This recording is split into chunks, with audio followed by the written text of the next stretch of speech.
Important यहाँ पर आपके एमसीक्यूज को कर रहा है। और ये आपके वीडियो इंपॉर्टेंट रहेगा, इसमें हम ऑर्डिनल यूटिलिटी अप्रोच पे क्वेश्चंस को करेंगे। कल हमने कार्डिनल यूटिलिटी अप्रोच पे क्वेश्चंस किया था और हमने कुछ कंसेप्ट्स को भी देखे थे। तो ये वीडियो भी आपके लिए इंपॉर्टेंट है, तो लास्ट तक देख लीजिएगा, चैनल को सब्सक्राइब कर लीजिएगा, बेल आइकन प्रेस करना नहीं भूलिएगा। अगर आपने टेलीग्राम ग्रुप नहीं ज्वाइन किया तो कर सकते हैं, लिंक मैंने डिस्क्रिप्शन में दे रखा है।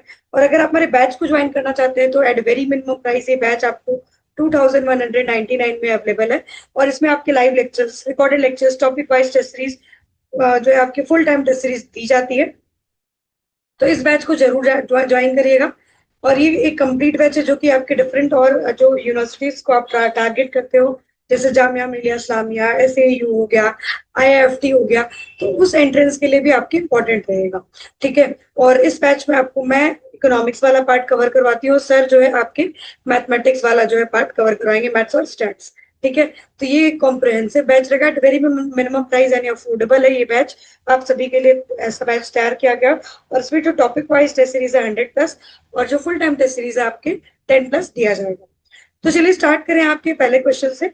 तो यहाँ पर हम आज ऑर्डिनल यूटिलिटी अप्रोच देखने वाले हैं। कल हमने कार्डिनल देखा था। यूटिलिटी जो होता है, यूटिलिटी का मतलब है आपकी सेटिस्फैक्शन।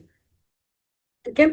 और अगर हम बात करें तो आपके जो यूटिलिटी होती है वो दो तरीके की होती है, एक आपकी कार्डिनल होती है और एक आपकी होती है ऑर्डिनल। ठीक है। ऑर्डिनल यूटिलिटी, कार्डिनल यूटिलिटी में हमने देखा था यूटिलिटीज को हम एब्सोल्यूट नंबर्स में मेजर करते हैं। ठीक है। एब्सोल्यूट नंबर्स में मेजर करते हैं जैसे यूटिल्स। ठीक है।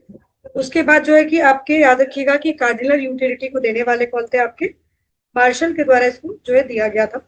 ठीक है। अगर हम बात करें और इसके अंतर्गत आप किस किस चीजों की स्टडी करते हो, तो law of diminishing marginal utility. ठीक है। उसके बाद law of equimarginal utility. Okay. इन सब चीजों की आप जो है स्टडी करते हो। ओके। और law of diminishing marginal utility को आपके क्या बोलते हैं, गोसेंस फर्स्ट लॉ। ओके। और यहाँ पर लॉ ऑफ इक्वी मार्जिनल को बोलते हैं गोसेंस सेकेंड लॉ।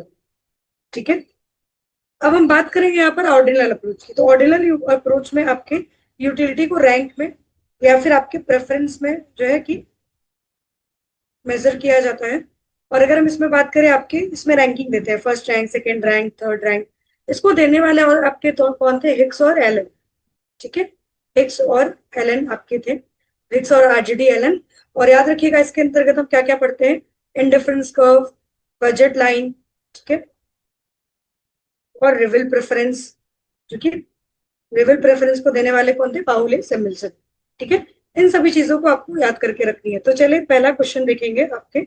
तो यहाँ पर दिया है cardinal utility approach. First of all मैं थोड़ा सा इसको इरेज करूं जिससे कि आपको सारा चीज दिख पाए। तो आपके अजम्पशन के बारे में पूछा है, शायद दोनों थ्योरीज आप जब भी पढ़ रहे होंगे, कार्डिनल या फिर ऑर्डिनल, तो आपको अजम्पशन को ध्यान में रख के चलना है। ठीक है। तो कार्डिनल यूटिलिटी अप्रोच के अंतर्गत जो है क्या क्या आपके अजम्पशन है, तो यहाँ पर याद रखिएगा कि जो है रैशनल कंज्यूमर होना चाहिए। ठीक है।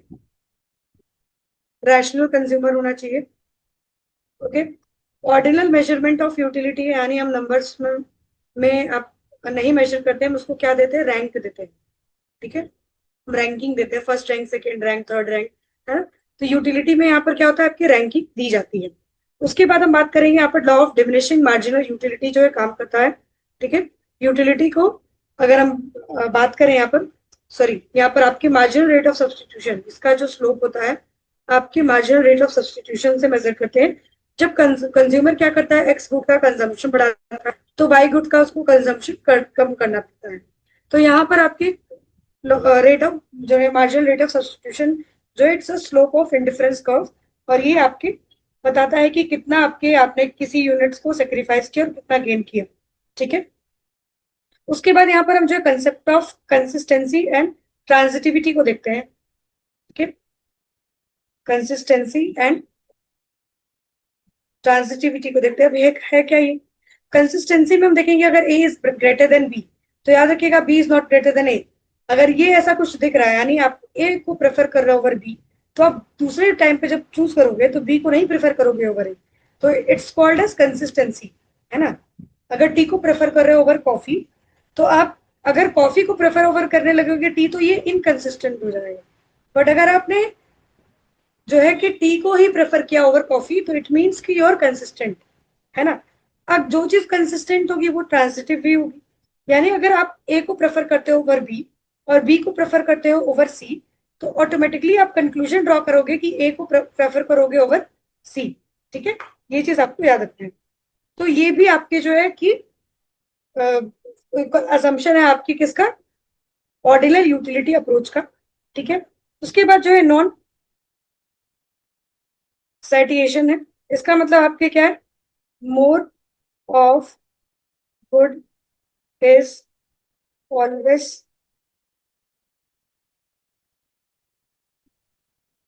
प्रेफर्ड टू लेस, है ना। यहाँ पर लेस से ज्यादा हम क्या करते हैं, मोर गुड्स को प्रेफर करना पसंद करते हैं, और यहाँ पर टू गुड्स को लिया जाता है ना, दो गुड्स दो कमोडिटीज को लिया जाता है। अब यहाँ पर ऑर्डिनल यूटिलिटी अप्रोच में आप देखिए अजम्पशन, क्योंकि मैंने अभी अब जस्ट अभी आपको अजम्पशन बताया ना, अब हम देखेंगे क्वेश्चन को, क्वेश्चन करेंगे और साथ साथ कंसेप्ट को भी वन बाय वन क्लियर कर रहे होंगे। ठीक है, तो अगर हम बात करें यहाँ पर utility can be measure in cardinal numbers, गलत है ये आपके कार्डिनल यूटिलिटी का अप्रोच का है। Consumer can only rank preference, क्या आपकी रैंक या प्रेफरेंस देगा, यस यही होगा। मार्जिनल यूटिलिटी ऑफ मनी को कांस्टेंट लिया गया था कहां पर, आपके कार्डिनल अप्रोच में। ठीक है, कार्डिनल अप्रोच में ऐसा किया गया था। Utility of total utility is measure in utils, अगर यूटिल्स की बात करें तो ये हम कंसेप्ट कहां पर देखते हैं आपके यूटिल्स का, ये कार्डिनल अप्रोच में देखते हैं। यानी यहाँ पर सिर्फ जो यूटिलिटी को हम रैंक एंड प्रेफरेंस में मेजर करेंगे, तो ये हमारा कार्डिनल, यानी option number B is correct. देने वाले कौन थे, हिक्स एंड एलन। ठीक है, यहाँ पर यूटिलिटी को मेजर नहीं करते एब्सोल्यूट नंबर्स में, मतलब 1 2 3 4, है ना। इसमें हम क्या करते हैं, रैंक करते हैं। जैसे A is greater than B, है ना, B is greater than C, तो automatically A is greater than C, है ना। ए को प्रेफर कर रहे हो ओवर बी, है ना, बी को प्रेफर ओवर सी कर रहे हो, तो ऑटोमेटिकली हम कंक्लूड ये कर सकते हैं कि हमने ए को प्रेफर किया ओवर सी, है ना। तो एक जो है कि यहाँ पर एक ट्रांजिटिविटी वाला भी कंसेप्ट आपको देखने के लिए मिलता है। नेक्स्ट हमारा question, which of the following is not assumption of ordinal approach. अब यहाँ पर कौन सा अजम्पशन नहीं है, रैशनल बिहेवियर, ये तो माना गया है आपके, कंज्यूमर रैशनल होगा। ठीक है, ये सबसे पहला अजम्पशन हमने देखा था। ठीक है, यानी आपने जब कंज्यूमर रैशनल है, दैट मीन्स कि आपके यूटिलिटी को क्या करना चाहेगा, वो मैक्सिमाइज करना चाहेगा। ठीक है, with in a budget line. ठीक है, बजट के अंतर्गत अपने यूटिलिटी को क्या करेगा, मैक्सिमाइज करेगा। ट्रांजिटिविटी ऑफ प्रेफरेंस, ये भी आपका असम्पशन है। ठीक है, नॉट पूछा है देखिएगा क्वेश्चन में। Constant marginal utility of money, ये आपकी कार्डिनल का जो कंसेप्ट है। इसमें हम क्या देखते हैं कि मार्जिनल यूटिलिटी ऑफ जो मनी है वो आपके कांस्टेंट माना जाता है। एज वी नो दैट कि मार्जिनल यूटिलिटी ऑफ मनी जो है वो रिच के लिए क्या होती है, आपकी कम होती है, और पुअर के लिए क्या होती है, ज्यादा होती है। तो अपने थ्योरी को क्लियर करने के लिए मार्जिनल यूटिलिटी ऑफ मनी को क्या लेके चलते हैं, कांस्टेंट लेके चलते हैं। उसके बाद अगर हम बात करें diminishing marginal rate of substitution, ये भी है ना, MRS XY, है ना, जिसको बोलते हैं आपके slope of indifference curve, that is delta X upon delta Y. That is आपके, हम किसका सेक्रीफाइस कर रहे हैं, आपके माइनस लगा दें, किसको सेक्रीफाइस कर रहे हैं, एक्स को सेक्रीफाइस कर रहे हैं, वाई को आपके क्या करें, गेन करो। ठीक है, तो ये चीज आपको याद रखना है।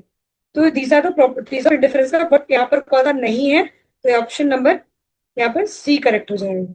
चलिए क्वेश्चन लिखेंगे, slope of IC of IC का, तो आपको पता होना चाहिए जो इंडिफरेंस कर्व होता है इस तरीके से आपको देखने के लिए मिलता है। यहाँ पर दो कॉम्बिनेशन ऑफ गुड लेते हैं, जब हम एक्स का कंजम्पशन कम करते हैं तो वाई का कंजम्पशन हम क्या करते हैं, बढ़ा। ठीक है, वाई का कंजम्पशन, एक्स का कंजम्पशन जब कम, सॉरी वाई का कंजम्पशन कम करेंगे तो एक्स का कंजम्पशन बढ़ाएंगे, हर पॉइंट पे ऑन इंडिफरेंस कर्व, है ना, हर पॉइंट पे A B C D, her point पे जो यूजर की यूटिलिटी होगा, जो कंज्यूमर की यूटिलिटी क्या होगा आपके, सेम होगा। ये चीज आपको याद रखिएगा।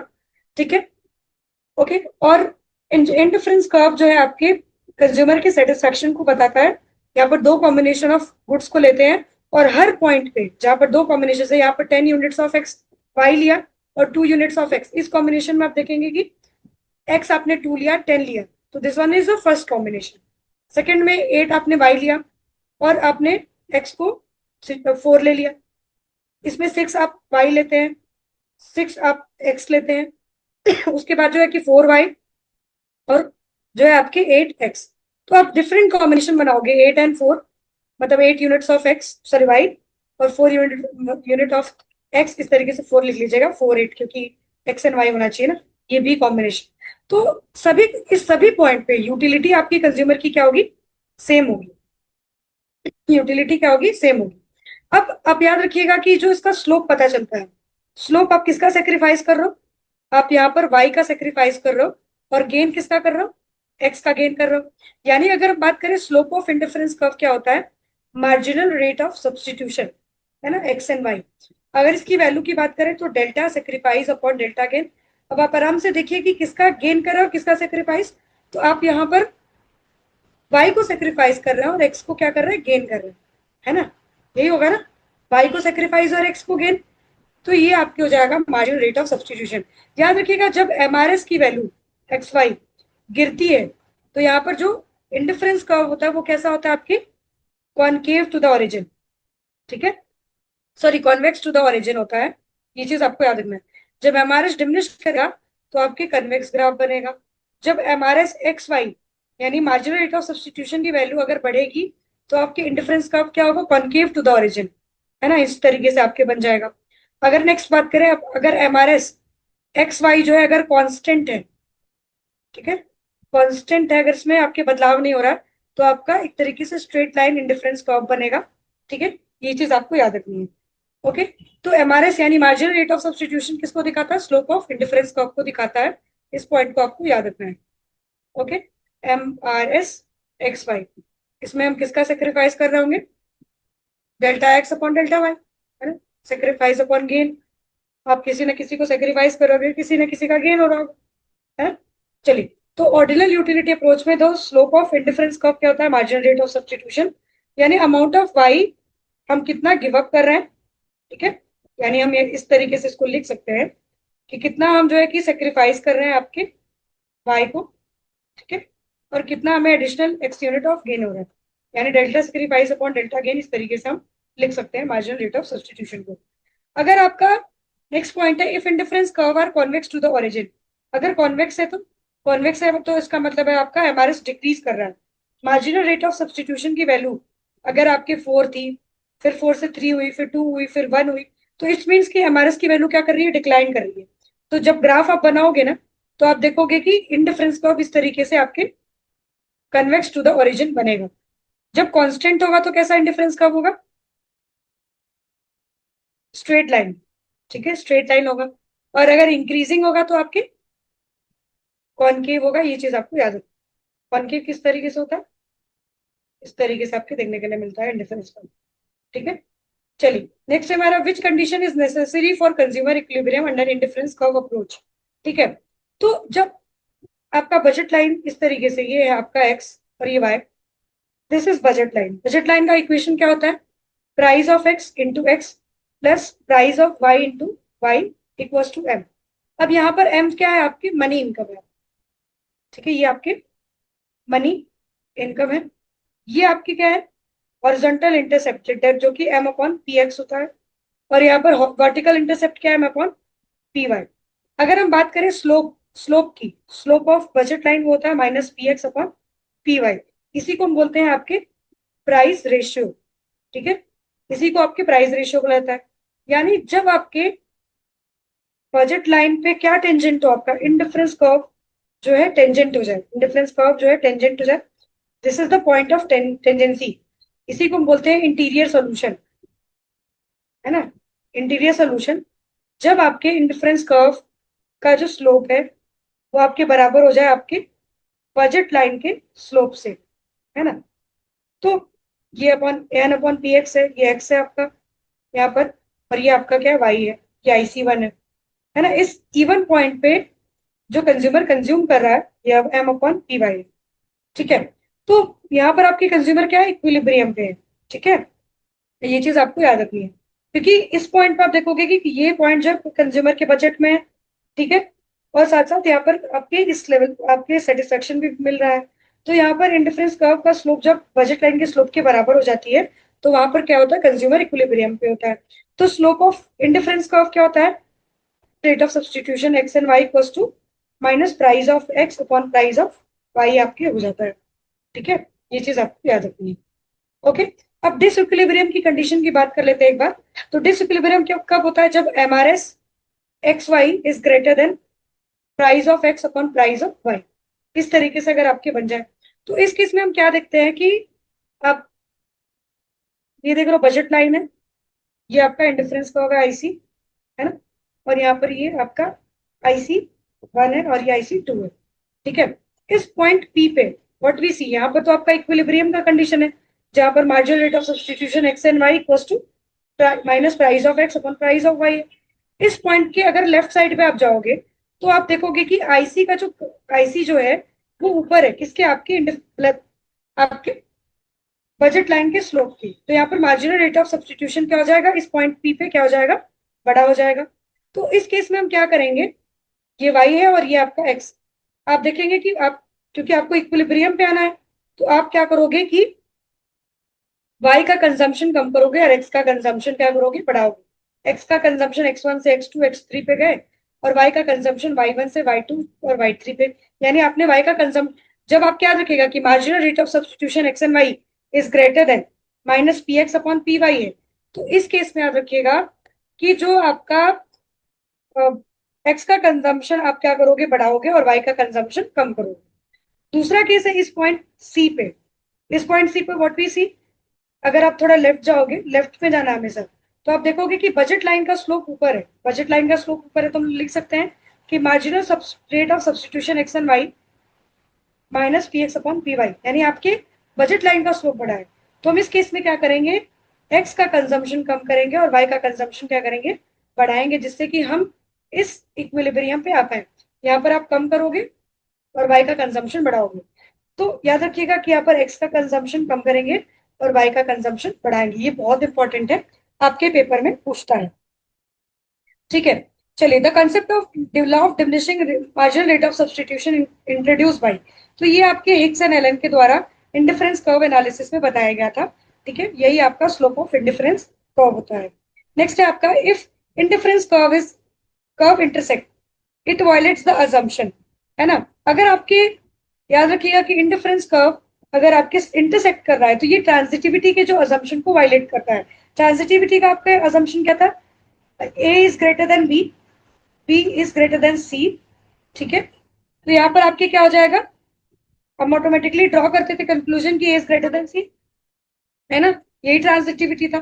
पर अब जब इंटरसेक्ट आप करता के इंडिफरेंस कर्व करता है, मान लीजिए कि दिस वन इज IC1 और यहाँ पर आपके IC2 है, इस पॉइंट पे आप है। ठीक है, यहाँ पर A ले लीजिए, B ले लीजिए, ये C ले लीजिए। व्हाट वी सी हियर कि यहाँ पर जो एज एक और बी का जो सेटिस्फेक्शन लेवल है वो बराबर है, और यहाँ पर सी और बी का सेटिस्फेक्शन बराबर है, क्योंकि ये पॉइंट बी जो है वो दोनों इंडिफरेंस कर्व पे कॉमन है। और आप सभी को पता है ना कि इंडिफरेंस कर्व की जो प्रॉपर्टी होती है, इंडिफरेंस कर्व क्या होता है आपके, डाउनवर्ड स्लोपिंग होता है। ठीक है, दूसरा है indifference curve convex to the origin.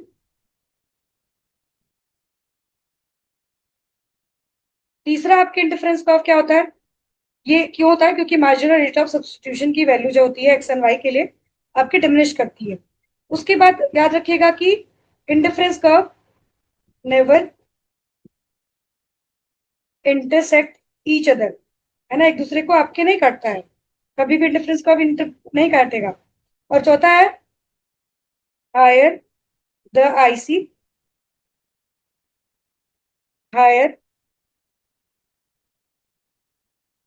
Will be the satisfaction.